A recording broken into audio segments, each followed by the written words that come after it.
परिचय। रीना के दादाजी बीमार हैं।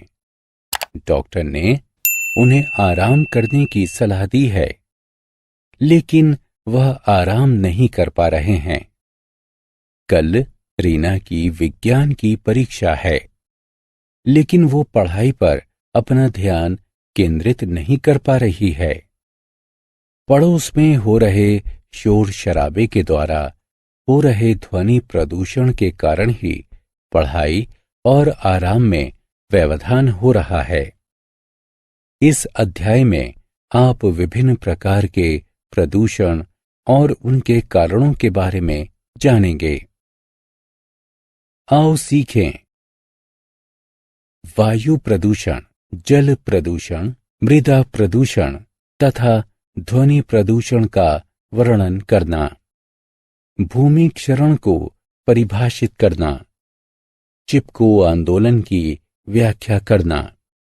आसपास के वातावरण को साफ रखने की विधियों की सूची बनाना। वायु प्रदूषण। जीवित रहने के लिए वायु आवश्यक है।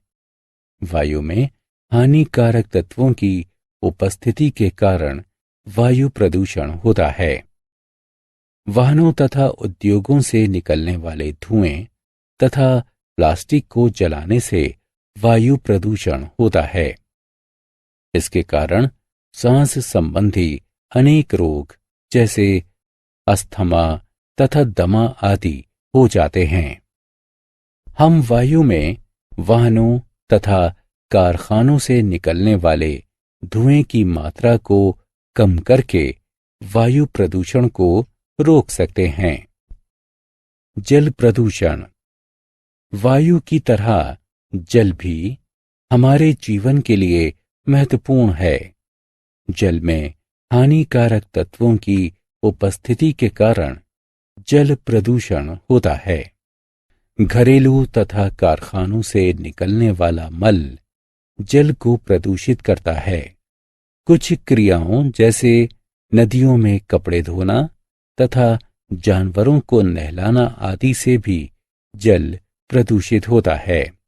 जल प्रदूषण के कारण डायरिया, पीलिया तथा टाइफाइड आदि रोग हो सकते हैं। हम जल में कचरे के मिलने को रोककर जल प्रदूषण को कम कर सकते हैं। मृदा प्रदूषण। मृदा में हानिकारक तत्वों के मिलने से मृदा प्रदूषण होता है। कारखानों का कचरा, उर्वरक तथा कीटनाशक आदि मृदा को प्रदूषित करते हैं। मृदा प्रदूषण से भूमि की उर्वरता घट जाती है। हम उर्वरकों तथा कीटनाशकों के प्रयोग को कम करके मृदा प्रदूषण को रोक सकते हैं। ध्वनि प्रदूषण। अवांछनीय ध्वनियों द्वारा हमारे वातावरण को दूषित करना ध्वनि प्रदूषण कहलाता है। वाहनों के चलने, गाड़ी के हॉर्न को बजाने, लाउडस्पीकर का प्रयोग करने तथा कारखानों में मशीनों के चलने के कारण ध्वनि प्रदूषण होता है। ध्वनि प्रदूषण से बूढ़े तथा बीमार व्यक्तियों को परेशानी होती है। इससे विद्यार्थियों की पढ़ाई में भी व्यवधान आता है। इसके कारण आप बहरे भी हो सकते हैं। हम अवांछनीय ध्वनियों को कम करके ध्वनि प्रदूषण की रोकथाम कर सकते हैं। भूमि क्षरण।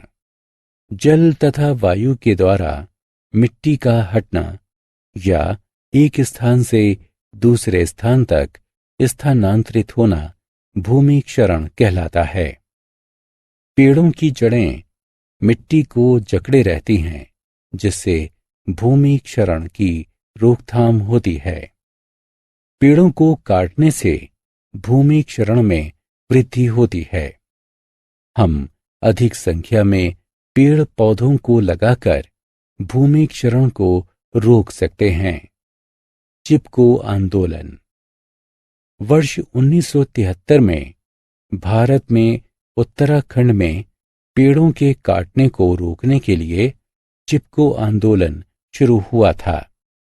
इसे चिपको आंदोलन इसलिए कहा गया क्योंकि इस आंदोलन के दौरान लकड़ी काटने वालों से पेड़ों की रक्षा करने के लिए गांव के लोग पेड़ों से चिपक गए थे। आसपास की स्वच्छता। हमें स्वस्थ रहने के लिए अपने आसपास को साफ सुथरा रखना चाहिए। हमें कचरे को कूड़ेदान में डालना चाहिए। कॉलोनी की नालियों का पानी बाहर निकलने नहीं देना चाहिए। अपने आसपास के पार्कों का रखरखाव करना चाहिए। प्लास्टिक का प्रयोग कम से कम करना चाहिए। अपने आसपास पेड़ों को लगाना चाहिए। हमने क्या चर्चा की? वायु में उपस्थित हानिकारक तत्वों के कारण वायु प्रदूषण होता है। जल में उपस्थित हानिकारक तत्वों के कारण जल प्रदूषण होता है। मृदा में उपस्थित हानिकारक तत्वों के कारण मृदा प्रदूषण होता है। अवांछनीय ध्वनियों के लगातार उत्पन्न होने से ध्वनि प्रदूषण होता है। जल तथा वायु के द्वारा मिट्टी का हटना या एक स्थान से दूसरे स्थान तक स्थानांतरित होना भूमि क्षरण कहलाता है।